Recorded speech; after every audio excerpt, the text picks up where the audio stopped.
चलिए आज हम कुछ सामान्य ज्ञान की बातें करेंगे। कई बार क्या होता है कि हम काफ़ी अच्छे बड़े बड़े फॉर्मूले तो हम कर लेते हैं, लेकिन बेसिक चीज़ें जो सामान्य होती है उसमें हम कमज़ोर रह जाते हैं।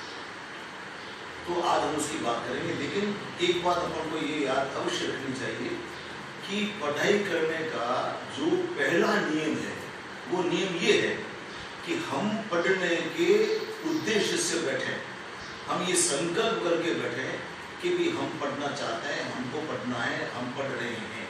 लेकिन ये जिसको हम कह सकते हैं कि सुपात्र बन करके बैठे, तभी शिक्षा अपने दिमाग में आएगी या शिक्षा को हम ग्रहण कर पाएंगे। अन्यथा कोई भी अध्यापक कितनी भी अच्छी प्रकार से पढ़ा दे, लेकिन आपकी मानसिकता अगर पढ़ने की नहीं है तो वो आपका जो टीचर के द्वारा, शिक्षक के द्वारा दिया हुआ ज्ञान वो सर के ऊपर से टूट जाता है। तो मैं सामान्य रूप से बात प्रारंभ करता हूँ दशमलव प्रणाली की। दशमलव की कुछ चीज़ ऐसी है, जैसे उदाहरण के लिए अपन दशमलव का गुणा दशमलव,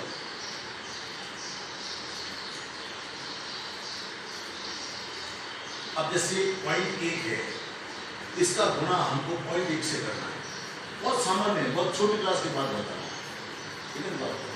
अब इसके अंदर क्या होता है, गुणा है तो पहले तो गुणा आप साधारण हिसाब से कर लीजिए, ठीक है। जैसे 1 का 1 से गुणा किया तो 1 ही आएगा, लेकिन चूंकि ये दशमलव है, जिसको अपन पॉइंट बोलते हैं, ये दशमलव है, तो दशमलव के बाद में 1 अंक और दशमलव के बाद में 1 अंक, तो कुल दशमलव के बाद में हो गए 2 अंक।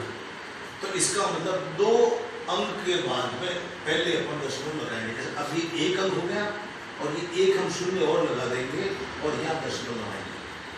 सामान्यतः अपन क्या करते हैं, 0.1 और 0.1 का गुणा 0.1 ही कर लेते हैं, जबकि ये गलत है अपना।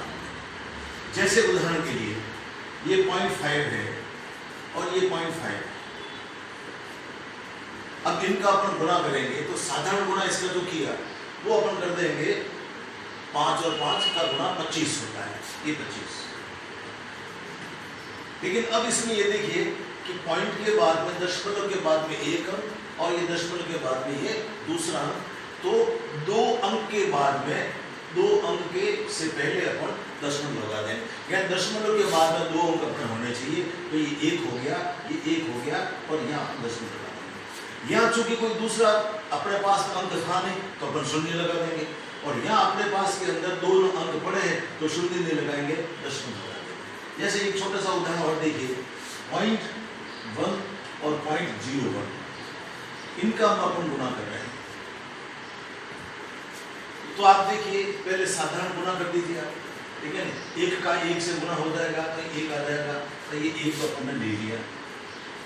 अब अपन देखते हैं कि दशमलव के बाद में 1 अंक और यहाँ पर दशमलव के बाद के अंदर 2 अंक, तो कुल हो गए 3 अंक।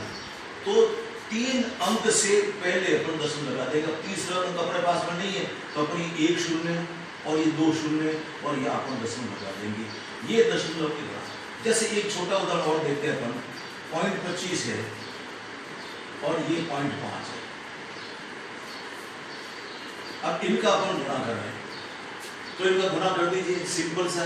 25 का 5 से गुणा कर देंगे, या वैसे एक साथ नहीं होता है तो टुकड़ा में कर देंगे अपन। 5 का 5 से गुणा करके 25, हासिल की 2, 5 दूनी 10, 10 और 2 12।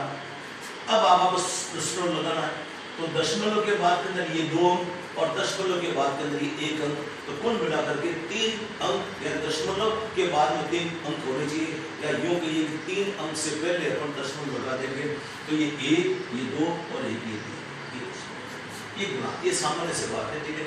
अब अपन सिर्फ जोड़ की बात करें, तो जोड़ की बात में सामान्य नियम ये है कि दशमलव के नीचे दशमलव, बाईं तरफ पहले अंक के नीचे पहला अंक, इकाई के नीचे इकाई का अंक, दहाई के नीचे दहाई का अंक। इसी प्रकार से दाहिनी तरफ पहले अंक के नीचे पहला अंक और दूसरे अंक के नीचे दूसरा अंक। जैसे उदाहरण के लिए मैं आपको बता रहा हूँ, ये 0.1 है और इस पे जोड़ना है अपन को 0.0। अब इनको अपन जोड़ने हैं तो कैसे जमाएंगे, तो सामान्य नियम है, पहले तो आप पॉइंट रख दीजिए, ये लीजिए, तो पॉइंट के बाद ये 1 अंक हो गए। अब ये जो 2 अंक है पॉइंट दशमलव के बाद में, तो दशमलव के नीचे ये दशमलव, ठीक है, और ये पहला अंक का स्थान जो है यहाँ 0 आ जाएगा और यहाँ पर आ जाएगा 1। अब अपन जोड़ की बात करते हैं, तो सामान्य रूप से अपन सामान्य जोड़ ही करते हैं ताकि बेसिक अपन को ध्यान में आ जाए। फिर जैसे जैसे अभ्यास बढ़ता जाएगा, अभ्यास करते जाएंगे तो अपने आप समझ में आता है। जैसे ये 0.1 है, इसमें जोड़ना है 0.1 और इसमें जोड़ना है 0.00 और 1। अब इसको कैसे अपन सीधा जोड़ अगर नहीं आती है तो सामान्य नियम समझिए कि दशमलव के नीचे सब दशमलव आएंगे, पहले अंक के नीचे दूसरे का पहला अंक आएगा, इसका पहला अंक आएगा, दूसरे अंक के नीचे दूसरा अंक, तीसरे अंक के नीचे तीसरा अंक। जैसे उदाहरण के लिए पॉइंट ये तो अपन ने लिख ही दिया। अब इस पॉइंट के नीचे ये पॉइंट आ गया, अब ये पहला अंक ये है तो यहाँ 0 आ जाएगा और 1 आ जाएगा यहाँ पर, और ये दशमलव के नीचे दशमलव, पहले अंक के नीचे पहला अंक, दूसरे अंक के नीचे दूसरा अंक और तीसरे अंक के नीचे तीसरा अंक। अब इन तीनों को जोड़िए तो ये सीधा ये 1 और 1 0 0 भी आपके 1 हो जाएगा और दशमलव के नीचे दशमलव हो जाएगा। जोड़ में और गुणा में थोड़ा बेसिकली फर्क ये है कि जोड़ में अपन सीधा दशमलव लगाएंगे और गुणा के अंदर जो संख्या आपस में गुणित हो रही है, दशमलव के बाद में कुल कितनी संख्या बनती है उतनी संख्या गिन करके अपन दशमलव लगाएंगे। जैसे उदाहरण के लिए अपन 5.25 इसमें अपन जोड़ रहे हैं 5.5, इसमें अपन जोड़ रहे हैं 5.05 और इसमें अपन जोड़ रहे हैं 5.50। अब इनको आप सीधा जोड़ सकते हैं, अच्छी बात है। अगर नहीं आता है तो जिस प्रकार से इसको अपन ने जमाया है उसी प्रकार से जमा देंगे। पहली संख्या अपन बता दी ये 5.25। अब दशमलव के नीचे ये दशमलव आ जाएगा, ये 5 तो बाईं तरफ का है दशमलव का, ठीक है। ये जो पहला जो अंक है, ठीक है, तो इस पहले अंक के नीचे ये पहला अंक आ जाएगा और ये दशमलव के दाईं तरफ का है तो पहले अंक के नीचे दशमलव का दाईं तरफ ही आ जाएगा। अब आप ये लीजिए तो ये दशमलव के नीचे दशमलव ले लीजिए आप, पहले अंक के नीचे बाईं तरफ का पहला अंक आ जाएगा, फिर ये पहला अंक 0 है तो यहाँ 0 आ जाएगा और ये 5 आ जाएगा। इसी प्रकार से चौथी संख्या लीजिए, दशमलव के नीचे दशमलव, 5 के नीचे पहला अंक बाईं तरफ का 5 है ही, और फिर ये 5 पहले अंक के नीचे पहला स्थान और 0 उधर भी 0। अब कई बार आप समझते ये क्या कुछ भी नहीं, तो 5.5 का अर्थ भी 5.50 होता है। आप चाहें तो यहाँ 0 लगा सकते हैं और अगर नहीं लगाना चाहें तो कोई दिक्कत वाली बात नहीं है, अपन इसको वैसे भी जोड़ देंगे सीधा। तो 5 और 5 10 ये हो जाएगा, 6 5 11 और 2 13, हासिल का 1 से जुड़ जाता है, ये हो जाएगा आपके हासिल के 1 रह गया और ये 5 चौक 20 और 1 21 और दशमलव के नीचे दशमलव, ये जोड़ का सामान्य नहीं है। तो इसी प्रकार से जब माइनस करना है तो भी अपन जमाएंगे, दो संख्याओं में माइनस होगा तो भी इनको जमाएंगे अपन इसी प्रकार से, पॉइंट के नीचे पॉइंट, बाईं तरफ के पहले अंक के नीचे बाईं तरफ से पहला अंक और दाईं तरफ से है तो पहले अंक के नीचे पहला, दूसरे अंक के नीचे दूसरा, इस प्रकार से अपन ये सामान्य चीज है। अब इसके अंदर और अपन थोड़ा सा चलते, अब रेखा गणित की बात करते हैं थोड़ी सी, ठीक है। तो ये भी सामान्य बात है, खास बात नहीं है। अपन प्रारंभ करते हैं इससे, कौन से कौन,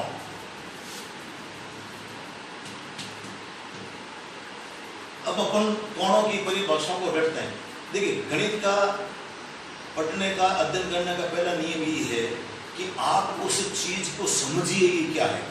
अगर रटने का प्रयत्न अपन करते हैं तो कुछ समय तक तो अपन को याद रहेगा, लेकिन इसके बाद फिर हम वापस भूल जाएंगे। अब कौन की प्रकार, कौन की परिभाषा आपको ध्यान में है, लेकिन मैं सिर्फ कौन के प्रकार की बात कर रहा हूँ। फिर अपन कल देखेंगे, मान लो कौन की परिभाषा मैं पूछूंगा, अगर आपको नहीं आती तो कौन की परिभाषा भी आपको बता देंगे। अब इसके अंदर अब कोणों के प्रकार, तो आप 2 अंक पकड़िए, एक तो 90 डिग्री और एक है तो 180 डिग्री, बस। अब इसमें आपका काम हो जाएगा। कैसे? उदाहरण के लिए कि जो फिक्स 90 का कोण है, जो अपन ने 2 अंक पकड़े, एक तो 90 डिग्री पकड़ा, एक अपन ने पकड़ा 180 डिग्री, तो जो फिक्स 90 का है तो वो तो हो जाएगा आपके समूह कोण, वो हो जाएगा एकदम से समूह कोण, ये समूह। और जो 180 डिग्री का है फिक्स, एकदम फिक्स, ये ना थोड़ा कम ना थोड़ा सा ज्यादा, तो जो 180 का है वो हो जाएगा आपके सरल कोण, कम और न जरा सा ज्यादा। वो हो जाएगा आपके सरल कोण या रज्जुकोण। जिस प्रकार से ये दो रेखाएं AB है और यहाँ से BC है, तो इस प्रकार से ये जो सरल कोण बनेगा वो 180 डिग्री का होगा। अब देख लीजिए आप, ये दोनों फिक्स कोण हो गए। जब ये कोण को याद हो गया तो एक ले लीजिए 90 से कम। तो 90 से जो कम है वो न्यून, न्यून का मतलब ही छोटा होता है, न्यून का मतलब छोटा कोण, न्यून कोण, तो वो हो जाएगा आपके 90 से कम का। और जो 180 से ज्यादा है वो हो जाएगा बृहद, बृहद यानी बड़ा या बृहद कोण। ठीक है आपको, जो 90 180 से ज्यादा होगा वो हो जाएगा बृहद। अब इस प्रकार से अपने चार कोण हो गए, 90 को पकड़ा सरल कोण, 180 को पकड़ा सरल कोण, दो हो गए। और 90 से कम में, कम का मतलब न्यून, तो हो जाएगा न्यून। और 180 जो बड़ा है तो उसको बड़ा का दूसरा शब्द बृहद, तो वो हो जाएगा बृहद कोण। अब एक चीज बीच में रहेगी, यहाँ इसके बीच में, या 90 से तो वो ज्यादा हो और 180 से कम। 90 से जरा सा ज्यादा, आधा डिग्री ज्यादा है तो भी उसको अपन कहेंगे अधिक कोण, उसको अपन कहेंगे अधिक कोण, ये अधिक। ठीक है, अब एक बार पुनः अपन दोहराते हैं। दो आंकड़े पकड़िए आप, एक तो 90 डिग्री और एक पकड़िए आप 180 डिग्री। जो कोण 90 का फिक्स है वो समकोण हो जाएगा, और जो कोण 180 का फिक्स है वो हो जाएगा आपके सरल कोण। ये दो हो गए। अब 90 से, ये तीर का मैंने यूं किया, इसका 90 से छोटा है, तो छोटे का अर्थ होता है न्यून, तो वो हो जाएगा आपके न्यून कोण। और इधर मैंने तीर का निशान लगाया 180 से ऊपर है, ठीक है, यानी बड़ा है, तो बड़े को अपन दूसरा नाम देते हैं बृहद कोण, तो वो हो जाएगा बृहद या बृहत् कोण, आधार आ जाएगा जब इसको सामने लिखेंगे तो बृहद कोण। अब बीच में एक स्थिति रहेगी जो इन दोनों के बीच में, या 90 से जरा सा ज्यादा और 180 से भी जरा सा कम तक है, ठीक है, तो वो है अधिक कोण। यानी जो 90 से अधिक है और 180 से कम है वो हो जाएगा आपके अधिक कोण। तो ये कोणों के 5 प्रकार। कोणों के बाद के अंदर बात आती है अपन त्रिभुज की। तो आज मैं त्रिभुज की सिर्फ परिभाषा बता दूंगा, और त्रिभुज की विशेषता या त्रिभुज के प्रकार वो कल के लेसन में अपन बात करेंगे। तो सामान्य रूप से मैं आपको त्रिभुज की परिभाषा और त्रिभुज में कौन कौन से त्रिभुज की अवयव है ये आपको बता देता हूं।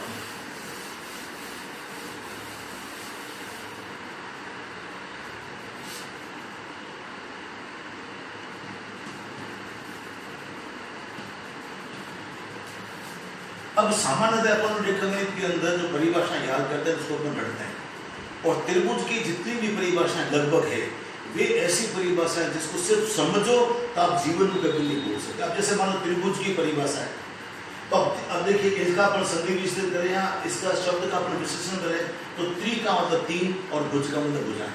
इसका मतलब इसमें 3 तो भुजाएं होती है, ठीक है। अब इसमें सामान्यतः परिभाषा अगर अपन को बढ़ानी है तो इतनी से बढ़ाएंगे कि 3 भुजाओं से घिरी बंद आकृति, उसको अपन कहेंगे त्रिभुज। ये जैसे ये 3 भुजाएं हैं। पहली भुजा मान लीजिए आपकी AB है, दूसरी भुजा AC है और BC है, और तीसरी भुजा आपकी AC है। तो ये 3 भुजाएं इसके अंदर हो गई AB, दूसरी भुजा हो गई आपकी BC और तीसरी भुजा हो गई आपके AC। तो ये 3 भुजाओं के नाम हैं, ठीक है ना। तो ये 3 भुजाओं से घिरी हुई बंद जो आकृति उसको अपन कहेंगे त्रिभुज। तो सामान्य त्रिभुज के शब्द को पकड़ लीजिए, इसकी परिभाषा आपको याद हो जाएगी 3 और भुज, भुज यानी भुजाएं और त्रि का मतलब 3। तो 3 भुजाओं से घिरी बंद आकृति, बस इसमें अपने तरफ से शब्द क्या जोड़ना है, बंद आकृति। 3 भुजाओं की घिरी बंद आकृति, 3 भुजाओं से घिरी बंद आकृति। तो अपन ने एक शब्द अपना मिलाया और इस शब्द को अपने समझा, तो इस प्रकार से ये अपनी त्रिभुज की परिभाषा हो जाएगी। अब सामान्य बात है, त्रिभुज की परिभाषा ये कि 3 भुजाएं है, तो 3 ये कौन होंगे, एक, ये दूसरा और ये तीसरा, ये 3 कौन, ठीक है। फिर अब इसमें कौन के अंदर कैसा है, या तो अपन इसको यूं लिखें कौन A, और या अपन यूं लिख सकते हैं। अच्छा, जिस बिंदु पर कौन है उस बिंदु को अगर मान लो हमेशा सिर्फ उस बिंदु के नाम से पुकारेंगे, और या अगर मान लो 3 बिंदुओं को बोलेंगे तो जिस बिंदु के कोण की अपन बात कर रहे हैं उस बिंदु का नाम अपने बीच में लेंगे। यानी A कोण की बात कर रहा हूं तो मैं इसको यूं बोलूंगा कोण BAC, कोण BA और C। अब इस कोण की बात कर रहे हैं B की, ठीक है। तो B कोण, या तो इसको बोलिए कोण B, और या इसको बोलेंगे कोण, इस बिंदु का नाम बीच में उच्चारित करेंगे अपन, तो कोण A, B और C, कोण A, B और C।